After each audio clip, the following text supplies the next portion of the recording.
అందరికీ నమస్కారం. మన సనాతన ధర్మం, మన హిందూ ధర్మంలో ఉన్న గొప్ప విషయం ఏంటంటే, మన అందరినీ దేవతల్ని పూజిస్తాం.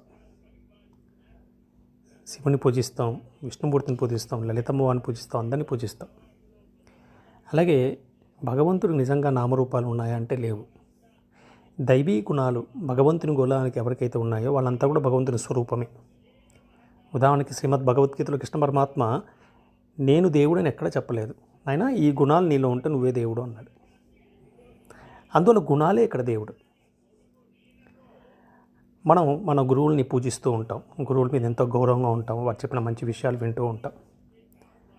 అందరికీ నా విన్నపాలు ఏంటంటే రెండు విషయాలు. ఒకటి, ఒక గురుస్థానంలో ఉన్నప్పుడు దయచేసి మీరు ఏదైనా మాట్లాడుతున్నప్పుడు అది మిగతా వారి మనోభావాల్ని దెబ్బతినకుండా, అలాగే ఒక గురువు అంటే మీరు ఆత్మజ్ఞానాన్ని పొందే స్థాయికి వెళ్ళి ఉంటారు. ఎప్పుడైతే ఆ స్థాయికి మనం వెళ్తున్నామో అహం బ్రహ్మోస్మి అని తెలిసిపోతుంది అక్కడ.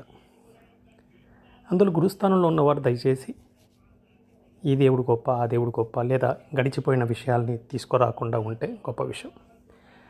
అలాగే ఒకవేళ మన గురువులు అటువంటిది మాట్లాడితే అందరూ కూడా కొంత సమయం కూడా పాటించాలి మనం. ఎందుకంటే మనం హిందువులంతా ఒకటే కాబట్టి కొంత సమయం కూడా పాటించాలి. అలాగే ఒకవేళ వాళ్ళు మాట్లాడినప్పుడు మళ్ళీ మనం వాళ్ళకి వెళ్ళి వాళ్ళని కన్విన్స్ చేసి మళ్ళీ వాళ్ళ నుంచి మళ్ళీ మనం ఆ ఎక్స్ప్లెనేషన్ ఇప్పించగలం మనం.